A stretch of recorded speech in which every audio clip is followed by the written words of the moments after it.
नमस्कार। इंस्पेक्टर श्री राकेश ख्याले को फलोदी पुलिस थाना के थानाधिकारी के रूप में कार्य करते हुए आज 2 साल पूरे हो गए हैं। इस अवधि में उनके नाम अनेक उपलब्धियां अंकित हैं। वर्ष 2010 से पुलिस विभाग में कार्यरत श्री ख्यालिया फलोदी में 24 फरवरी 21 से पद स्थापित है। फलोदी में एक मर्डर केस को लेकर चल रहे आंदोलन के बीच में आपको यहाँ लगाया गया था। आपने केस के मुलजिमों को गिरफ्तार कर आंदोलन को समाप्त करवाया, जिससे आम जन का आप में और पुलिस विभाग में विश्वास बढ़ा।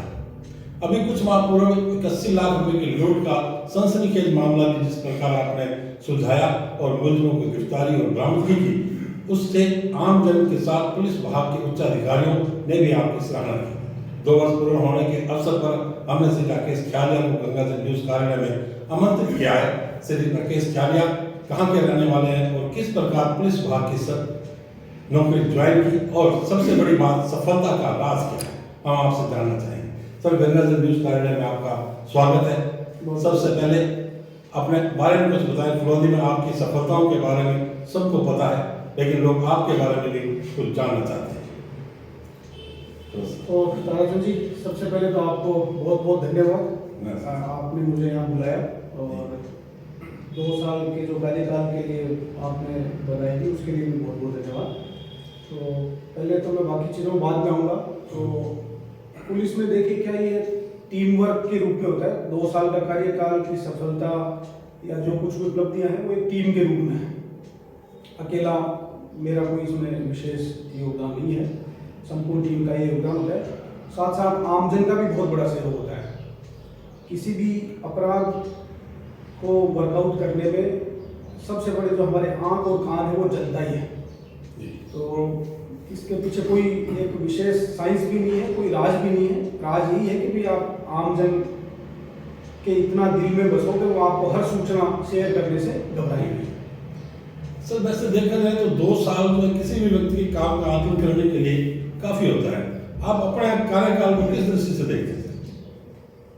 देखिए, वैसे तो मैं मेरे काम का आकलन संतोष के लिए होता है सर। हाँ, मुझे लगता है कि आपने अच्छा काम किया। उसी बात पे मैं आ रहा हूँ कि मैं खुद मेरे काम का जो आकलन करूंगा तो वो थोड़ा सा एक उचित नहीं, परंतु मैं व्यक्तिगत रूप से मैं देखता हूँ तो मैं मेरे जो 2 साल का कार्यकाल है उससे पूर्णतः मैं संतुष्ट हूँ। आप शुरुआत से देखें तो 2 साल का कार्यकाल पुलिस विभाग में एक अच्छा और लंबी अवधि का कार्यकाल माना जाता है, क्योंकि अनेक चुनौतियाँ रहती हैं और हमारे डे बाई डे चुनौती रहती है। प्रत्येक दिन अलग चुनौती आती है, चैलेंज आते हैं। तो हर चैलेंज को पार पाना, लोगों की संतुष्टि भी रखना, इन सब चीज़ों को देखते हुए अपने आप को मैं देखता हूँ तो हमारा जो ओवरऑल कार्यकाल है वो संतुष्टि का कार्यकाल है। एक और हम देखते हैं फलोदी और आसपास का जो क्षेत्र है उसमें डोडा पोस्ट, अफीम, अवैध शराब की तस्करी के लिए बदनाम है। लोगों में कानून का भय खत्म होता जा रहा है। आप इस बारे में क्या कहना चाहेंगे? देखिए, ये जो क्षेत्र है आसपास का, जोधपुर और इसके आसपास का जो एरिया है, ये हमेशा से एक रूट के बीच का क्षेत्र रहा है। उत्तर व दक्षिण के जो गाड़ियाँ चलती थी तब से इधर नशे का प्रारंभ हुआ था, जो कि एक पुरानी हिस्ट्री है। उसमें आने के बाद में लोगों में इसका कंजप्शन बढ़ गया, परंपरागत रूप से उन्होंने इसको स्वीकार कर लिया। अच्छा। तो इसकी जो सबसे बड़ा हमारा चैलेंज है वो एक शिकायत के रूप में है, क्योंकि जो व्यक्ति शराब को तो छोड़ दीजिए, आप जो डोडा या एनडीपीएस का अन्य जो सब्सटेंस है उनका तस्करी करते हैं, वो खुद भी कोई सूचना नहीं देते। जो खरीद रहा है, जो कंज्यूम कर रहा है, वो भी कोई सूचना नहीं देता है। और इससे भी बड़ी बात कि इससे आम जन को कोई एक सीधा डायरेक्ट रूप में कोई लेना देना होता नहीं है। तो इसके बारे में आसूचना जुटाना भी बड़ा एक चैलेंज वाला काम होता है। तो इसलिए ये चीज़ कंजप्शन के कारण थोड़ी सी इसमें बढ़ोतरी है। फिर भी हमने कोशिश करके और 2-3 बड़ी जब्ती हमने करी है। 30-30 क्विंटल की 2 गाड़ियाँ हमने जी। इस सब पहले जो एक रूट था पंजाब हरियाणा से जो है बीकानेर, फलोदी, सिरोही रूट से जो शराब की तस्करी होती थी, जो गुजरात के लिए जाती थी, बहुत बड़ा रूट है। पुलिस ने मेरे ख्याल से इस मामले में काफी कुछ छूटा है। इन दिनों में कुछ ऐसा मामले आए क्या? देखिए, शराब तस्करी का तो हमारे इस रूट से कोई हमें सूचना नहीं मिली। और दूसरा क्या है कि जो मेन रूट, जो मेन हाईवे है, उन पर लगातार नाकाबंदी चलती रहती है, जिसके कारण तस्कर भी अपने स्तर पे सावधानियां बरतते हैं और वो छोटे रूट्स पे शिफ्ट हो जाते हैं। कि एक तो आप जैसे इस हाईवे पर हम रूटीनली हम काफ़ी नाकाबंदी करते हैं, इस पर टोल भी लगे हुए हैं, तो टोल पर भी निगरानी रहती है, और ब्रेकर्स भी होते हैं, तो उन पे पकड़े जाने का जो एक चांसेस है वो ज़्यादा होते हैं, जिस कारण वो छोटे रूट लेते हैं और वो पकड़े भी जाते हैं, कार्रवाई भी हुई शराब तस्करों के खिलाफ निकाला। देखिए सब जल्दी कभी अपने पुलिस अधिकारी आते हैं, जैसे भी एसपी साहब भी आए थे, तो उनकी बैठकें होती है पब्लिक के साथ में, तब अधिकारियों का कहना होता है कि जनता सहयोग करे। फिरौती में आम जन का सहयोग कितना मिल रहा था सर? ठीक बात, आपने बहुत अच्छा सवाल पूछा है। इस बारे में मेरा ये मानना है कि ये आप फिरौती को ले लीजिए, बाप ले लीजिए, या जोधपुर जिला या राजस्थान का कोई भी जिला ले लीजिए, जिस अधिकारी का वहाँ पदस्थापन हुआ है उसके ऊपर बहुत चीज़ें डिपेंड करती हैं। मेरा व्यवहार पब्लिक के प्रति कैसा है वो बहुत महत्वपूर्ण है। फिर भले ही मेरी पोस्टिंग पाली हो, चाहे जोधपुर हो, कहीं भी किसी भी स्टेट में हो, मैं जब जनता से जुड़ूंगा, लोगों का मेरे पे ट्रस्ट होगा, तो निश्चित रूप से सूचनाएं भी आएंगी और लोग मुझे सहयोग भी करेंगे, चाहे वो कानून व्यवस्था का हो, चाहे अपराध को लेकर। इसी में सर एक बड़ी बात ध्यान में आती है कि हमारे यहाँ पे एक CNG कम्युनिटी ऑर्गेनाइजिंग ग्रुप बने, तो हर महीने शायद मीटिंग होती है इनकी। CNG ग्रुप्स के जो मेंबर्स हैं उनकी क्या भूमिका है? जैसे कुछ है कि पुलिस को सहयोग मिल पाता है या नहीं? अभी एक सुरक्षा सखी का भी गठन किया गया जी, थोड़ा इसके बारे में बताएं। बिल्कुल बिल्कुल, ये जो 3-4 संगठन है, मैं आपको और भी बता देता हूँ। जैसे एक तो CLG हमारे चल रहा है, एक जिला स्तर पर शांति समिति का गठन किया गया है, इसके अलावा सुरक्षा सखी अभी नई इंट्रोड्यूस की गई है, अपने पुलिस मित्र है, ग्राम रक्षक हैं, स्टूडेंट पुलिस कैडेट योजना है, जैसे करके 7-8 और उससे भी अधिक योजनाएं हैं। इन सबका मकसद एक ही है कि आप जनता से कैसे जुड़ा हो, जनता से किसी भी रूप में जुड़ा हो, उन सब के लिए है। जैसे CLG है तो कम्युनिटी लाइजन ग्रुप है, सामुदायिक संपर्क समूह। आखिरकार हम समुदाय के लिए काम कर रहे हैं, तो उनको पुलिस के जो दैनिक रूटीन के काम है उनसे अधिक जोड़ना। तो इसका मकसद ये नहीं है कि वो आकर के थाने में ही मतलब हर चीज में डिस्टर्बेंस करें, वो नहीं है। इसका मकसद ये है कि आप थाने के रूटीन के काम के समझ पाओगे, तभी तो आप किसी को बता पाओगे कि FIR की कॉपी कितने टाइम में आपको मिलेगी, या कॉपी मिलती भी है या नहीं मिलती। तो ये रूटीन के काम हो गए। दूसरा ये होता है कि जैसे CLG का मेंबर उन लोगों को बनाया जाता है जिनकी समुदाय में विशेष लोग तवज्जो देते हैं। जैसे पूरे लोगों को अपन शामिल नहीं कर सकते, मीटिंग में भी नहीं बुला सकते, तो मोहल्लेवार या गांववार ऐसे लोगों को हम चुनते हैं या चुनने की कोशिश करते हैं जिन लोगों का इस पूरे मोहल्ले में, पूरे गांव में अच्छा प्रभाव है, जो हमारे जो बातचीत हुई या हमारे जो उद्देश्य है, हमारा जो पर्पज है वो जाके वहाँ डिलीवर कर सके ऐसे लोगों को। तो इनसे हमें काफ़ी मदद मिलती है, विशेषकर जब लॉ एंड ऑर्डर संबंधी मामले आते हैं, हजारों की भीड़ हो जाती है, तो वो लोग पुलिस के हमारे एक तरह से एजेंट के रूप में काम करते हैं, लोगों को समझाते हैं, चीज़ों को बताते हैं। तो वास्तविकता जब लोगों के बीच जाती है, भ्रांतियाँ हटती हैं, तो निश्चित रूप से मदद मिलती है। नहीं, अपने फिरौती में मेरी स्थितियाँ ठीक है, मतलब अगर आप देखें तो हाँ, स्वार्थ के दृष्टि से ठीक है, हर प्रकार के लोग रहते हैं, प्रकार के अपने जिम्मेदारी। बिल्कुल बिल्कुल बिल्कुल। देखिए क्या है कि अपन बात करें किसी भी क्षेत्र में, तो देखिए विवाद हो गया उसको तो कोई रोक नहीं सकता, ये हमेशा से होते हैं, और जब तक मनुष्य है तो ये लड़ाई झगड़े ये सब चीजें चलती रहेंगी, क्योंकि हर व्यक्ति का स्वभाव अलग होता है। लेकिन मुद्दा इस बात का है कि जब कोई झगड़ा या कोई फसाद, कोई दंगा हो गया, अब उसको रोकने के लिए अपन क्या प्रयास कर सकते हैं, और रोकने के लिए जो लोग कितनी मदद करेंगे वो बड़ा इंपॉर्टेंट होता है। तो हो गया उसको तो कोई रोक नहीं सकता है, और आगे भी कोई गारंटी नहीं दे सकता है। अब होने के बाद उसको जल्दी से जल्दी कितना निपटा देंगे, 10-20 लोग 50 लोग बैठ करके कितना बाइंड अप कर देंगे जल्दी, उस रूप में मैं फिरौती के लोगों का बड़ा धन्यवाद देना चाहूँगा। जब भी यहाँ पर इस तरह की कोई नौबत आई है, तो तुरंत बुजुर्ग, युवा, महिला सब ने मिल करके, चाहे वो जनप्रतिनिधि हों, सभी ने मिलकर इस बात को सुलझाने में सकारात्मक सहयोग किया है। 2-3 मौके आए भी सहयोग किया है। आप पुलिस थाना के थानाधिकारी तो नहीं सर, एक बहुत बड़ा क्षेत्र भी आपके पास है, आप अपने थाने की टीम के लीडर भी हैं। एक लीडर के रूप में 2 सालों में आपको किन किन चुनौतियों का सामना करना पड़ा सर? देखिए, लीडर के रूप में भूमिका 2 ही होती है। एक हमारी डबल भूमिका होती है कि जनता की उम्मीदों पर भी खरा उतरे, जो अपराध हो गया उसको वर्कआउट करें, जल्दी से जल्दी जो चोर, लुटेरा या जो अपराधी आरोपी है उसको पकड़ें।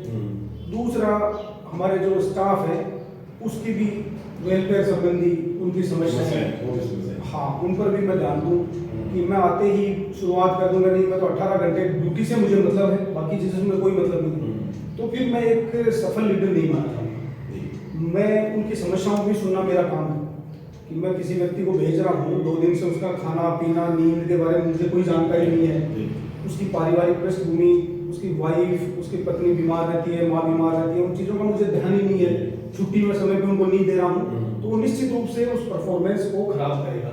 अगर वो नहीं है सही तो हाँ, तो दोनों चीज़ों को मिक्सअप करके चलना पड़ता है, तो दोनों को करते हैं तो उसका आउटपुट बहुत ही अच्छा आता है। तो इस रूप में मेरा अनुभव बहुत ही शानदार रहा है। जो कि लोग पहले कहते थे साहब एक्स कांस्टेबल अच्छा काम नहीं करता है, ये ऐसा ही खराब है, तो उन्होंने मुझे बहुत अच्छा काम करके दिया। ऐसे कांस्टेबल्स भी हैं जिन्होंने 10-10, 20-20, 40 वारंटी तक पकड़े हैं। तो ये सब उनको एक मोटिवेशन के कारण और समझाने के तवज्जो देने के।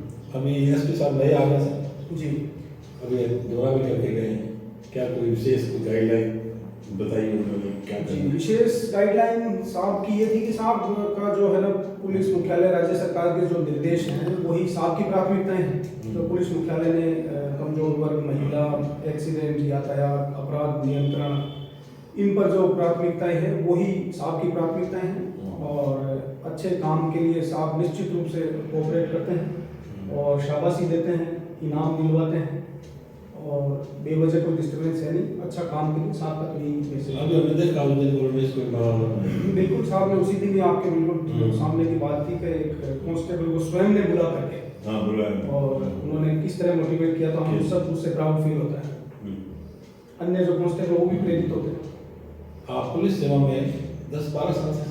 हाँ, मैं करीब मुझे 13वां साल लगा जी। इतने सालों में काफ़ी मुजरिमों से आपका वास्ता पड़ा, कई घटनाएं छोटी बड़ी आपने देखी, तो ऐसा वाकया आपको याद आ रहा जो आप बताना चाहें, पब्लिक के साथ शेयर करना चाहें? वाकया मतलब किस रूप में? जैसे आप कोई पुलिस का कोई ऐसा कोई केस आपको याद आ रहा जब आपने बहुत अच्छा काम किया या पब्लिक का सहयोग मिला, आपको लगे कि यार उसको बहुत अच्छा काम था। हाँ, हो सकता है कोई वजह से वो नहीं मिलता था, पर नहीं कर पाते। हाँ, ये तो देखो मैं आपको बताता हूँ। जैसे मेरी पदस्थापन जयपुर था जी। जयपुर पदस्थापन के दौरान एक सरिये से, लोहे का सरिये से भरा हुआ ट्रक चोरी हुआ। अच्छा। और ट्रक चोरी होने के बाद में जब ट्रक का मालिक था बहुत ही गरीब व्यक्ति, बहुत गरीब व्यक्ति था। जिस जगह से वो ट्रक चोरी हुआ उसके ठीक सामने एक ढाबे वाले की दुकान थी। तो जब हम गश्त के दौरान आते जाते थे तो ढाबे वाले से यूँ हालचाल पूछ लिया करते थे, कभी वो थाने भी आ जाया करता था, चाय पीजिए बैठिए, नाइट में क्या खुला रहता था। तो चोरी में हमने प्रयास किया लेकिन हमें कोई लीड नहीं मिली। तो संबंधित टोल पे कोई सीसीटीवी, मोबाइल से कोई भी हमें हेल्प नहीं मिली। अब एक दिन वो हमारे पास आता है कि सर मैं आपको एक जानकारी देना चाहता हूँ। अच्छा। तो उसने हमें एक गाड़ी का नंबर बताया कि सर ये गाड़ी इस ट्रक के आसपास मैंने देखा था, उस दिन घूम रही थी, इसमें से एक आदमी उतरा भी था, अंदर भी गया, फिर वापस आया। तो वो गाड़ी का हमें मेक और ये सब चीज़ें बताया कि लास्ट नंबर सर इस तरह से मुझे थोड़ा सा याद। तो हमने देखा, टोलों पे चेक किया और पकड़े गए, फिर दिल्ली जाके पकड़े गए। तो मेरा ये मानना है कि आप जैसे छोटे से छोटे आदमी को भी आप तवज्जो देते हैं तो किस तरह एक बहुत बड़ा 1 करोड़ रुपए की चोरी की। तो ये जो एक छोटी सी बात मैंने बताई, ऐसे कई 100 उदाहरण है कि जब आप आँख कान खुले रखें, पुलिस का बिल्कुल सिंपल है, आप अपने आँख कान खुले रखें, सूचनाओं को फिल्टर करते रहिए और देखते रहिए। सर कई जैसे काम पब्लिक की धारणा ये रहती है कि पुलिस को सब कुछ पता है। जब भी कोई घटना होती है ना, पुलिस नहीं पकड़ती है, सब पता है लेकिन पुलिस पकड़ती नहीं। ये तो गलत धारणा है देखिए, क्योंकि अब आप पुलिस भी मानव है, पुलिस को आप मानव ही रखिए, उसको आप मतलब ईश्वर मत बनाइए। आप उसका मतलब ओरिजिनल स्वरूप छीन लेते हैं। आप कहते हैं साहब आपको तो हर चीज का पता है, तो आपने तो उसको भगवान बना दिया, तो हम तो मनुष्य ही हैं। आपने सुना होगा लोग कहते हैं कि नहीं साहब पुलिस से कोई भी चीज छुपी नहीं है। तो ये देखिए पूर्ण रूप से तो सत्य नहीं है। छुपी रहने का मतलब ये होता है कि जैसे कोशिश करते हैं तो सफलता निश्चित रूप से मिलती है, लेकिन देखिए गारंटी कहीं भी नहीं है। आप पुलिस को देख लीजिए, आप अपने व्यक्तिगत अनुभव देख लीजिए, आपने भी अपने जीवन में कोशिश करी होगी साहब, कोई टारगेट भी लिया होगा, मुझे आरएएस बनना है, मुझे आईएएस बनना है, मुझे एक राजनीति में जाना है, तो आदमी मेहनत करता है, सफल हो जाता है, असफल भी हो जाता है। तो सेम चीज हमारे पर भी लागू है। हमें इसका बड़ा एडवांटेज इस बात का है कि हमें टेक्नोलॉजी का सपोर्ट मिलता है, टीम वर्क रहता है। पुलिस का जो ऑर्गेनाइजेशन इतना बड़ा है, ऑल इंडिया के ऑल वर्ल्ड कह सकते हो, तो आप कहीं से भी कोई सूचना है आप उसको वेरीफाई करा सकते हैं। तो इस लिहाज से अपन बात करें तो चीज़ें थोड़ा आसान हो जाती हैं, लेकिन ये अपन नहीं कह सकते कि पुलिस से कुछ भी छुपा हुआ नहीं है, क्योंकि हमारी भी लिमिट, टेक्नोलॉजी की भी लिमिट, हाँ आम आदमी को पता रहना चाहिए, पता रहना ये अच्छी नहीं है। हाँ, मैं इसमें थोड़ा और ऐड करना चाहूँगा। इस धारणा के कारण क्या कंफ्यूजन पैदा होता है और ये ultimately law and order create कर देता है, क्योंकि ये लोगों में धारणा ये होती है कि साहब पुलिस को तो सब चीज़ का पता है और वो चाहे तो पकड़ सकते हैं। तो ये धारणा पैदा हो जाती है कि पुलिस पकड़ नहीं रही है, तो बेवजह लोग इकट्ठा होना शुरू हो जाते हैं, बेवजह विरोध करते हैं। जिस चीज़ में नॉर्मल रूटीन नेचुरल टाइम 5 दिन 2 दिन चाहिए, उसमें वो 2 घंटे में करने की डिमांड शुरू हो जाती है, तो हमारे पे अनड्यू प्रेशर आना चालू हो जाता है। आजकल तो नई रिवायत शुरू हो गई, सब लोग घटना होती है पहले धरने में बैठ जाते हैं। तो ये मेरे लिहाज से मैं इसको व्यक्तिगत है, इसको थोड़ा सा गलत मानता हूँ। आप पुलिस को नेचुरल टाइम दीजिए, जैसे आज अभी एक आप FIR लेके आए हैं, तो आप इसको दोनों तरफ से सोचिए कि आप अगर इसी समय आप आरोपी के रूप में होते तो क्या हम आपको उठा के बंद कर दें? आपके खिलाफ कोई रिपोर्ट लेके आया तो क्या जांच नहीं होनी चाहिए? बिल्कुल होनी चाहिए। तो आप दोनों रूप में रखिए, आप FIR लेके आए, हम जांच करेंगे, हमें नेचुरल टाइम दीजिए, उसके बाद अगर अपराध बनता है तो निश्चित रूप से अरेस्ट होगा। एक और मुझे भी ध्यान आया, पुलिस के ऊपर राजनीतिक दबाव की बातें भी बहुत आती है, बहुत प्रेशर रहता है, साथ बहुत सिफारिशें होती हैं, बहुत की जाता है। आपको भी कभी ऐसे राजनीतिक प्रेशर का सामना करना पड़ा? हाँ, देखिए मैं इसको राजनीतिक प्रेशर नहीं कहूँगा, मैं इसको इस रूप में लेता हूँ कि जैसे जनप्रतिनिधि हैं, ये इसको आप अनफॉर्चुनेट फॉर्चुनेट कुछ भी कह सकते हैं कि कुछ लोग अभी भी सीधा पुलिस स्टेशन आने से अभी डरते हैं। अभी वो पहले जाएंगे अपने संपर्क के किसी व्यक्ति के पास में, चाहे वो आप उसको राजनेता कह लीजिए, कोई पार्षद हो या कोई एक प्रबुद्धजन कोई भी हो, उसके पास जाएंगे, फिर उनको लगता है कि अभी इन्होंने टेलीफोन कर दिया तो मेरी अच्छी तरह सुनवाई होगी। तो मैं इसको एक प्रेशर के रूप में नहीं मानता हूँ। ये जो है ना जनप्रतिनिधि, उनकी भी ड्यूटी है और उनका काम भी एक सर्विस का ही, जन सेवा का ही काम।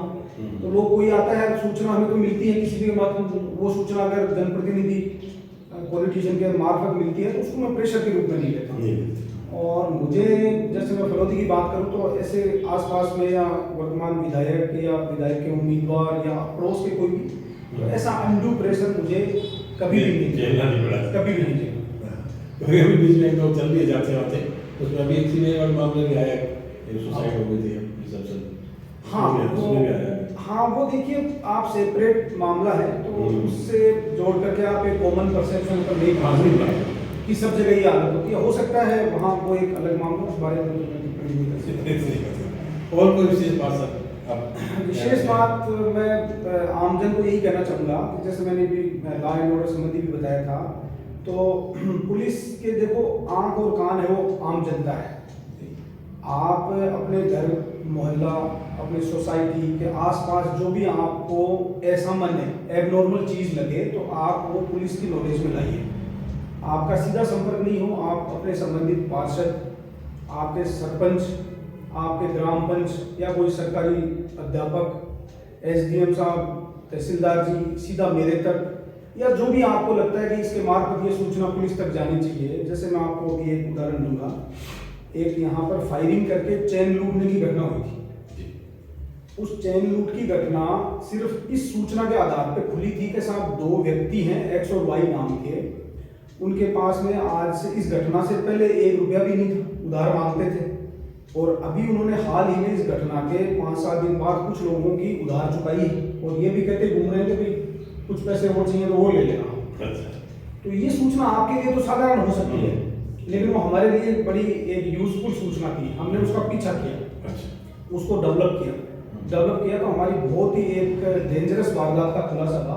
इसमें ये सुनील जी वंदे मातरम इसमें एक लीड अनजान व्यक्ति से आई थी के साथ, ये 2 लड़के हैं जिनके इस तरह से अचानक इनके रहन सहन में परिवर्तन आया है। तो वो सूचना हमारे लिए बड़ी यूजफुल हुई।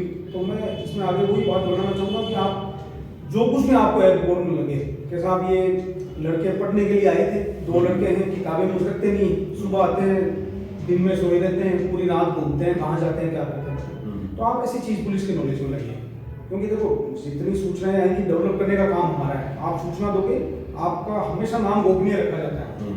आज तक आपने देखा होगा कि कितनी वारदातें ओपन हुई हैं, हमें सब में ही सूचना मिलती है, हमारे पास कोई जादू नहीं है, सब में हमें सूचना मिली है किसी भी रूप में, चाहे वो जनता हो चाहे हमारा कोई कांस्टेबल को भी कहीं कहीं से सूचना मिलती है, सूचना वाले को मिलती है, चाहे वो डीएसपी को कहीं ना कहीं जनता से ही सूचना आती है, लेकिन उनका नाम हमेशा गोपनीय रखा गया है। कभी भी आपने देखा होगा, ये विशेष बात है कि जिसने सूचना दी उसका कहीं भी नाम नहीं आता। आप ये चाहते हैं कि मेरा नाम उजागर हो तो ही होता है, अदरवाइज डेफिनेटली नहीं होता है, कानूनी रूप से ये बाध्यता है। तो सूचना बहुत बड़ी चीज है, सूचना से हम आगे चलेंगे, सूचना से आगे बढ़ेंगे। और वैसे आपके कार्यकाल में बहुत घटनाएं भी हुई, जेल से 16 कैदी भागे, वो भी आपने ट्रेस किया। हाँ, घटनाएं 80 लाख की लोग, जी जी जी बिल्कुल, घटनाएं काफी हुई। लेकिन आपने सबको हल किया। हाँ, लेकिन ये है कि आमजन के सहयोग और पुलिस टीम और श्रीमान एसपी साहब, डीएसपी सब ने मिलजुल करके मेहनत करी, तो हमारी कोई भी बड़ी वारदात है वो अभी अनट्रेस नहीं है। नहीं, चलो आपको बहुत बहुत बधाई सर। जी।